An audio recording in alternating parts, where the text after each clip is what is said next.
Cherie Taylor here. Thanks for joining me for the Divas Dish video podcast. Yeah, I think we should call it a vlog. However, it will also go on the Divas Dish podcast. Thanks for joining me. And today I have a guest diva like none other.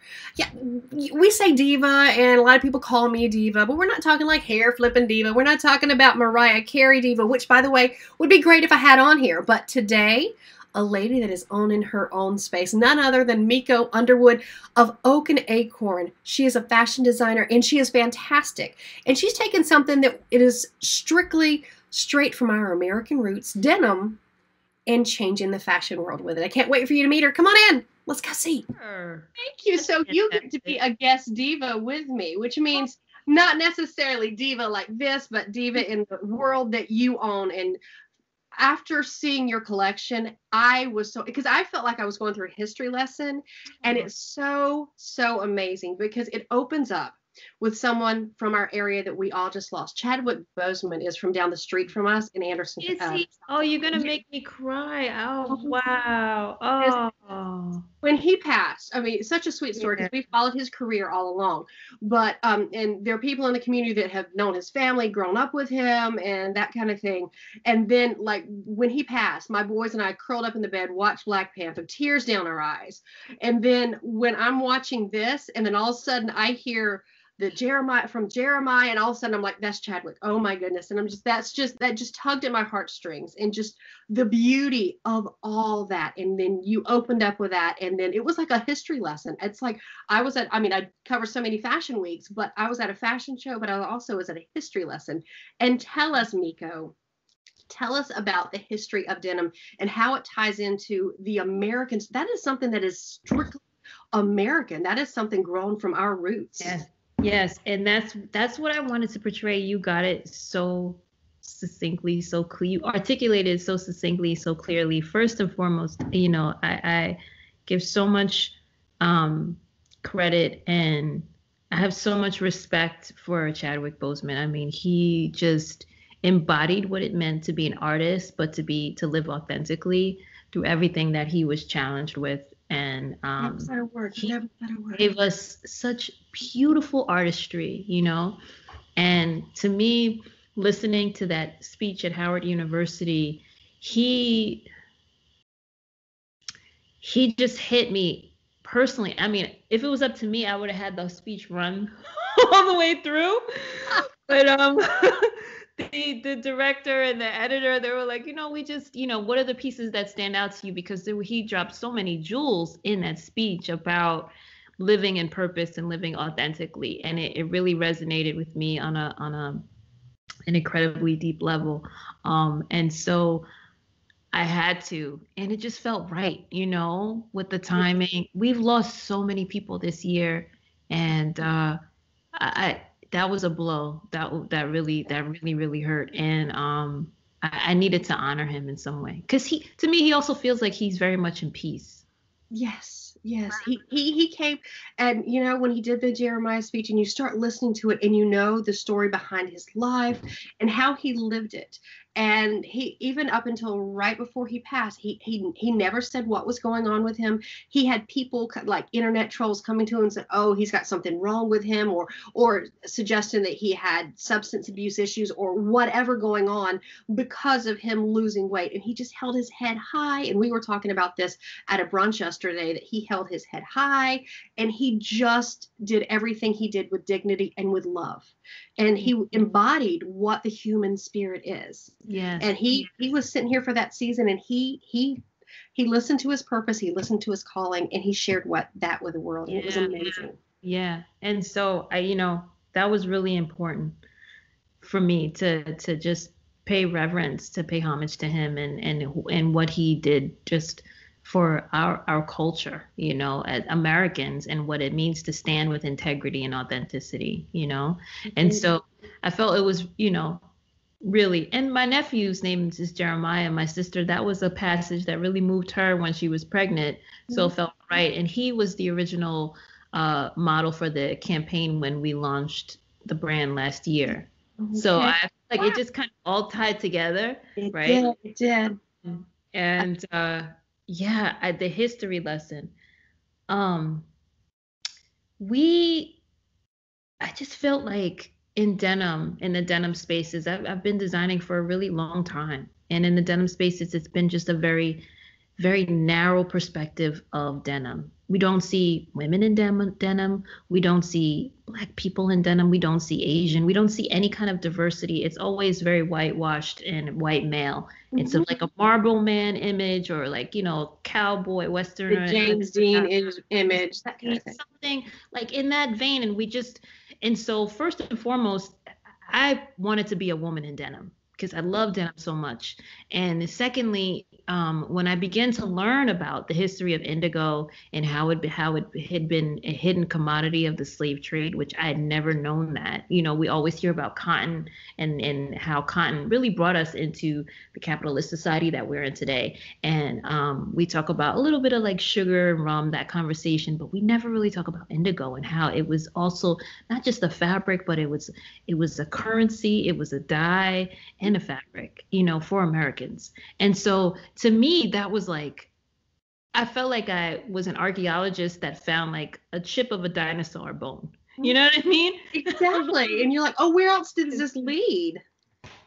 So I just followed the thread. I kept digging, and there's so much that I wanted to share in this video. And originally we had a lot to share, and we had to just pare it all back because there's much. I feel like there's much more that I'm being asked to do. I believe very deeply in spirit. I believe in God, and I believe that we all have a mantle that we carry, and that there's something that we have to do. And so I felt like this is just the beginning, and that honestly, we a lot of this stuff we never learned as children. We weren't exposed to this in our education system.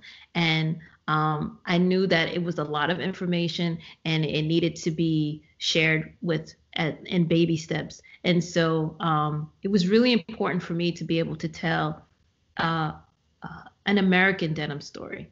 And because this is so much of what our infrastructure was created with, was on the loan and the backs of Black bodies and Indigenous people in this country.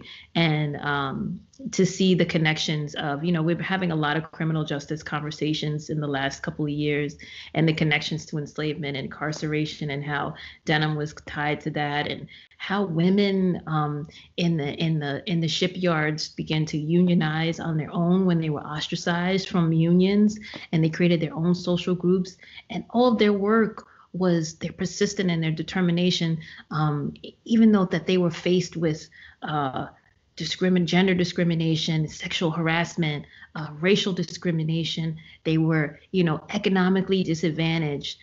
They were given specifically Black women were given some of the heavy lifting work on these shipyards and the aircraft industries. And to hear and receive all these, I'm like, to me, I'm like, my partner looks at me and he's like, what did you find now? Because I'm immersed in these journals, these educational journals. And I'm just like, oh my God. And he's like, what did you find out? I'm like, oh man. And so, to me, it was really important to pay homage to them, because when we look at the movements that are happening today, I saw so much a parallel of what was happening. And, when I speak about those women and how all of their work is what brought us into the civil rights movement, which looks like an echo of what's happening today and all the movements that are happening today. And, we always talk about the civil rights movement and Martin Luther King, but we don't look further to the many movements that happened, and that was a culmination of movements, right? And so I have a lot of information. No, I love it. I'm obsessed with history, and the fact that I'm obsessed with history, and I do remember in school like touching on indigo just a little bit, but you're also talking about, we heard about Rosie the Riveter, and we heard about women going into the workforce during World War II and then coming back home, or the ones that didn't want to come back home. But we never touch on how unions looked away from women. And it's fascinating because as you're saying that, I'm like, you know what? I think I should have known that, but I didn't know that, because you just assumed it was all there. And then it's not. And there's a lot of inequality that we're not looking at today. that was even worse way back then, but there's still so much that we need to do. And I think you're bringing light to that. Thank you so much. And that's what I felt like it was a moment for us to unlearn and learn. Like, I think that we're in a position where we're open to learn for the first time in this moment. And so I was like, you know what? I just want to share with people what I'm learning, because I feel like we've all in some way been duped. Like we've all been like not exposed to this information. It doesn't feel like a black story, a brown story, a yellow story, a green story, an alien story. It feels like an American story. And I just wanted to tell an American story. I've been saying to my family and my partner and his family, and our extended family and friends, that I feel so much more patriotic than I've ever felt in my life learning this stuff. I've never, Black Americans have a very estranged relationship with America because of everything that's happened, right? But learning this, I feel so much more empowered and so much more American. I feel my ancestors' blood, sweat, and tears in this ground. I understand, like, I've never felt this way before. So this is why, like, in the imagery, you see the models adorned with the handkerchiefs that had the American flag on it, because I feel like we need the way that we can heal in this moment is by, starting from a place of love and rectifying our wounds. And until we have those conversations, until we can have these diverse conversations, they're very complex and they're very nuanced and there's so many levels to it. But until we just begin to just crack it open a little bit, we can begin to heal the wounds of this country and build up a better country. We can make America great. I don't know about great again, but we can make it great if we can come together in that way. And so, that was just the video was just my little way of just trying to just initiate, just plant a little acorn. Just plant a little acorn. Like you did there. Like, I didn't announce it at the beginning here, but when you said plant a little acorn, you're good. Yeah. You can come be Diva with me anytime. So the reason why you said plant a little acorn to grow an oak, it's oak and acorn, and explain why you decided to choose for that name. Because the story of the oak tree is really incredible. It's very similar to when we think about plants, plants are so similar to us in so many ways, but the oak has a lot of seeds, or just the same as like our male counterparts, they have a lot of seeds to spread. Mm-hmm. And when the oak spreads its seeds in its young virile years, I think it's like 20, 21, 20 something years, it will spread its seeds far and wide, but only a very, very minute amount will become oak trees. So I felt like that was really powerful. It's like you're selected, it's being selected, like hand chosen. And I feel that's very echoes who we are. Like, our parents, when they came together, there were many seeds that were planted, but it was something very special that chose us. And to me, with the brand, it felt like, the small things have great beginnings, And so I felt like I'm a very small brand, but I do want to be able to have, a really impactful presence the way that an oak tree has an impactful presence. And so this is why oak and acorn. It's beautiful. That's beautiful. Because like you said, I mean, you're listening to your calling. You feel like you were called upon at this time to come across that, because someone else could have come across it and just come, oh, okay, yeah, that's there. But like you kept digging, and there was just something in you that was calling into you that said, hey, let's go further. Because I do believe that I'm a very spiritual person as well. And I do believe that we have a calling and we choose to listen. We have free will to choose to listen to it or not listen to it. And this is the time is right. And as I would jokingly said to somebody one day, that I feel like we've all been put in time out for a reason for right now with everything going on.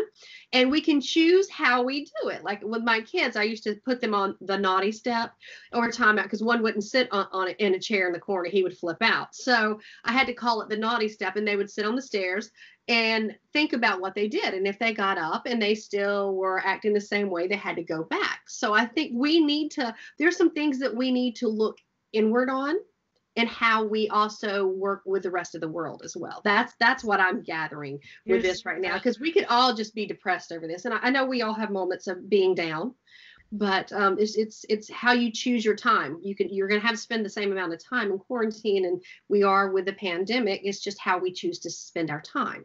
Yes, you're absolutely. I agree with you. My partner and I, we did the same. We felt the same about that. What was this moment telling us? Like, what are we being asked of? And even, how are we gonna come out of this? And so, we're still working to come out of it. But I did feel like we were on a pause. We were on a timeout for sure. Living in New York City, I heard birds and sing a totally different song in the mornings when the entire city was quiet, when everyone was sheltered in place. It was incredible. It was actually beautiful, because we didn't hear any trains, we didn't hear any cars, it was just the birds every morning. They just sung this beautiful song, and I was like, wow, this is incredible. Where are we? And it made me yearn for nature in a different way. And so we were fortunate, enough to get out of the city and go to Vermont for some weeks and with his family. And so we're lucky in that we got to do that. A lot of people didn't get to leave. A lot of people are homeless, in this moment. So I think about all those things, but I do feel like it was a collective timeout. I agree with you.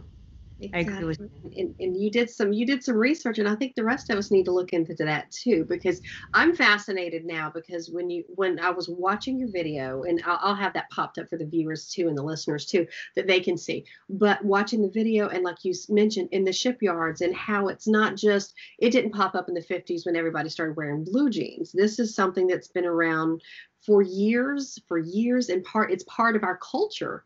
And why it's part of our culture, I think you bringing that to light is huge. And so let's talk about your collection a little bit, because you did hint on some of the things in the collection, but I'm watching it, and he goes, your mom always told you, close your mouth, don't sit there with your mouth open. I'm watching it going, like this. I'm sorry. And I was like, oh my gosh, it was fascinating. It was so fascinating. I do believe that it's art. I do believe clothing is art. I've told people that many, many times. And as an art form, you're watching the transformation and its retelling of our culture, and how our little part of our civilization for the past 200, 300, 400 years has impacted the rest of the world, because you actually didn't show how just people were, in America. It's basically it's not just the blue jeans, like you mentioned, or not just the guy or the Marlboro man. It's everyone, and how they wear the fashion, and how it is part of the fabric of who we are. Yeah, jeans, we know jeans are a global commodity, right? Exactly, but you told it in a totally different way, rather than, oh, here's jeans, okay, here's jeans, and here's a jeans jacket. It's just simply amazing. And I know this sounds bad, we're talking about the shipyard, but I'm like, I've never liked overalls, but the overalls with the belt in the shipyard and all that other stuff, that looked fascinating. Thank you so much. I could totally get away with that otherwise, because absolutely, I'm a curvy girl, and otherwise, if I didn't have I wouldn't know what had diversity of models. We had curvy models, we had little tiny models, we had everybody in between. So yeah, we used real people. And it was really important to be able to show how the thread of certain items were used and how we brought it forward into the future. As I was talking about the pandemic, is that I thought about how we would come out of it, and what would clothing look like, and how can I bring that into right now, but still be able to pay homage in the brand. And so, to me, it was about comfortability and functionality. All the fabrics are sustainable. I use hemp, I use denim that has been recycled. And we use denim that's compostable and biodegradable.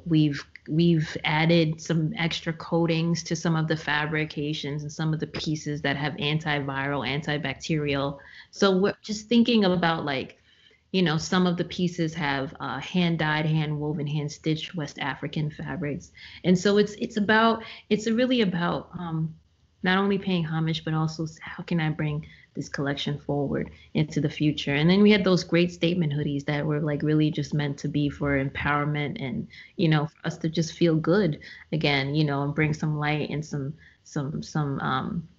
color into the denim palette. Exactly. My son is in the movie as well. He's the one that wears the blue hoodie, and he's in the center with the two people with the overalls, them with the tie. Check it out. So my son is in the middle. So he looks a lot like me too. Okay. But yeah. Something about that. Yeah, I love my baby. That's my only one. So yeah, my dad, he's been an incredible dad throughout this time. And so, and we learned, when my sister started this organization, that there's over 10 million children at some point of their lifetime who've had this experience in the United States. Over 10 million. That's just a rough estimate because there's still so many kids that have had that type of experience at some point in their lifetime. And the more that I talk about it, it seems like people come out and they tell you like, yeah, this was my experience, or my sister and her kids, or my brother, and of all walks of life. There's not one look of a people or one style of a person. It's just, you can imagine like people from doing all types of occupations and living in all different economic, spaces and telling this story. And I was like, wow, we've incarcerated way too many people. And so it was important to be able to give back in that way to help, because the work that We Got Us Now does really helps to keep families together, keep them connected, and fight for, they have leaders that they create that do a lot of work around policy, changing policy and stuff like that. And so it was really important that we give back to help their initiatives to move forward. And so yeah, that's our social. So sustainability for me looks like a circle. Exactly. Really be able to just, it's not just about how we impact the environment, but environment, community, and living in purpose and integrity within yourself, mind, body, spirit, and how I affect and connect on a real way. And so that's what sustainability looks like for me. So that's why. I'm sitting here tearing up because it's like I've heard these stories. My brother and sister, and my mom's a retired teacher. My brother and sister both teach, and they both at different times have talked about they have children in their class that are being raised either by aunts or grandparents because one or both parents are incarcerated. Yeah. And that's just a way of life. And I think that affects so much more than just, okay, well, some people say, well, if you did the crime, you did the time, but it also affects so many other things, and children need that family unit to grow up with. Yeah. So, yeah. I mean, it definitely shows how when a parent is incarcerated, the impact falls really hard on the family. I have, someone close to me going through a divorce, and even with that, I can see similarities of like how that is impacting his child with how a child with because they have these things called ACEs, which are adverse childhood experiences, and everyone gets a number. Divorce, abuse, incarceration. These are the things that they look at children, and I can see the similarities of this child that's experiencing divorce. Is the similarities of things that a child, or when I was a child, when my dad was incarcerated, experienced when a parent is incarcerated. It's very same. Divorce is extremely hard for a kid. We know that and we think about it, but when a child's parent is incarcerated, we don't make the same concessions and think about how hard that is and how they can't maybe even worse, that they can't see their parent every day. They can't talk to their parent every day, and that the financial burden is left on the families to provide money for the phone, for their own well-being inside. They don't make money, and to top it off, a lot of their labor is used to help the industries outside. That's why I tied the enslavement, in the movie or the film to, you see enslavement, you see incarceration, you see all of that, because it's all very much tied to labor and free labor. Mm-hmm. And, yeah, you're right. Yeah. But that's it. That's Miko Underwood, tell us how we can find you through the website. I know how to find you, but tell everybody that I'm sharing with how to find you through the website, your collection, and you said it hits stores and it hits online on October 1st. Yes, so tell us, first of all, the website to go to. The website is acorn brand.com. The shop will be live and updated with new merch on October 1st. And I will make an announcement on Instagram. And our Instagram is Oak and Acorn Official. And or you can follow me, Miko Myco, MIKO either. But I will definitely make an announcement on both Instagrams to talk about when the hoodies drop.